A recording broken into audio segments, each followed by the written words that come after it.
Great. Thank you, Brian. And Ken, I appreciate that introduction and summary from last week.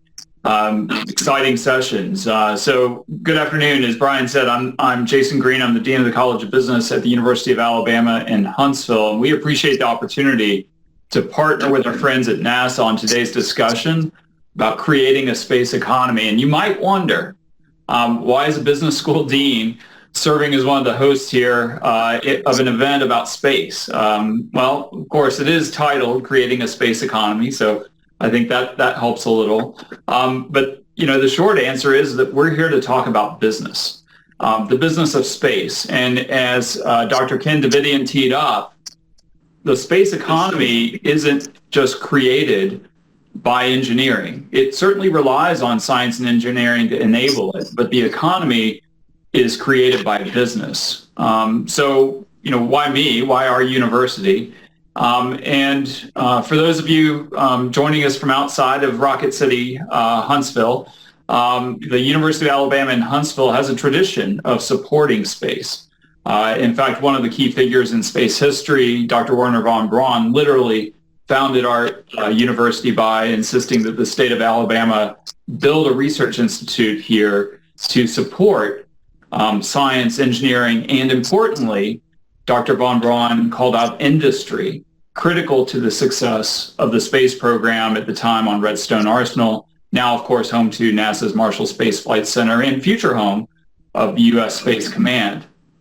As part of Huntsville, or Rocket City, our college has a tradition of placing a great emphasis on the management of science and technology. During the development of our strategic plan a few years ago, our faculty decided to build on this tradition to adopt a strategic initiative related to space commerce. In short, we aim to be at the forefront of research and education regarding space commerce. And as anything related to space, and my friends at NASA will relate to this, it's all about the mission. Now, let me clarify. By mission, I mean the mission of our institution or of our college.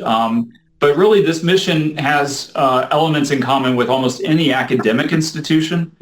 And by that, I mean there are really three pillars to it: outreach or community service and engagement, research, knowledge creation, application and communication of knowledge, and of course, education, so academic programs. For our college, we summarize these three pillars of our mission in true Rocket City fashion. We say fuel, spark, and launch. And by that, here's what I mean. Fuel, we partner with those in our community to fuel innovation in business. And the spark is our faculty and students spark ideas through research. And then, of course, our academic programs launch the careers of our diverse students and alumni. And that's really how I want to frame today's discussion. We've got some great panelists. I'm going to kind of briefly touch on what you can expect today, but I want to frame it about sustaining and supporting the space economy in these three pillars: innovation through engagement, research, and education, because I think all three of these are going to be necessary to create and sustain a space economy. So I'm going to start with the first pillar, which, again, we emphasize the community engagement side on the innovation that comes about through engagement between academia and industry. Today, you're going to hear from innovators and those who foster innovation. I'm going to introduce them formally in just a few minutes. But in terms of those who foster innovation, we're really fortunate to have Dr. Dan Rasky from the Space Portal Office. And I really think of the Space Portal Office as NASA's futures office, okay? Dan and his team help encourage commercially viable technologies and applications. In short, they partner with industry and academia to commercialize space.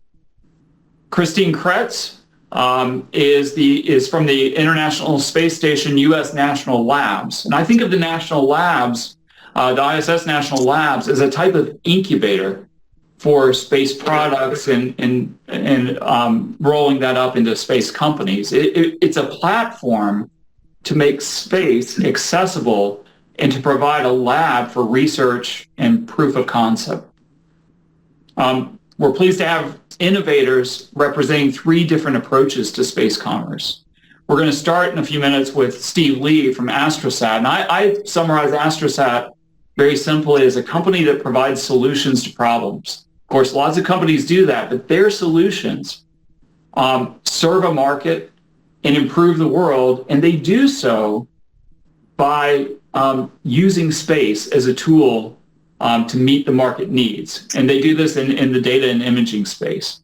Now, this is a new firm, relatively new firm, that serves the market on Earth using space as a tool. Dr. Yusuf Erkel from Kernel Biologics, his company is at the forefront of messenger RNA. Of course, messenger RNA is what's really helping us right now in this COVID period to get back to some sense of normal as people get vaccinated. But his company, they're doing microgravity biological experiments in space. All right, and so thinking about this, the potential for biological and pharmaceutical firms, including early stage companies like his, to use space for research and development that might lead to drugs or therapies that are developed or produced in space for Earth or space. Okay, so there's huge potential there in that area. That's, we don't think of pharmaceutical or biological companies necessarily first being about space, but I think that it's great to have Dr. Erkel on our panel today. And then Henry Hansen from Adidas, or as we say in Alabama, Adidas. He's part of the futures team at Adidas, and they're using space to explore production and recycling of materials such as polymer foams. And those, again, may have applications on Earth or in markets on Earth or in future markets to serve space, space habitats, space exploration, and so on. So that's how we think about the community engagement aspect of our pillar. I'm going to turn quickly to research, the second pillar.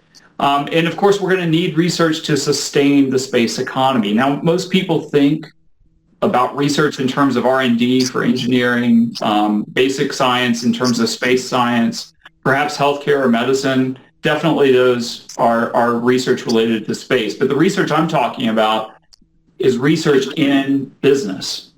Of course, the business principles are going to still apply as we think about the space economy, but there are still problems to solve.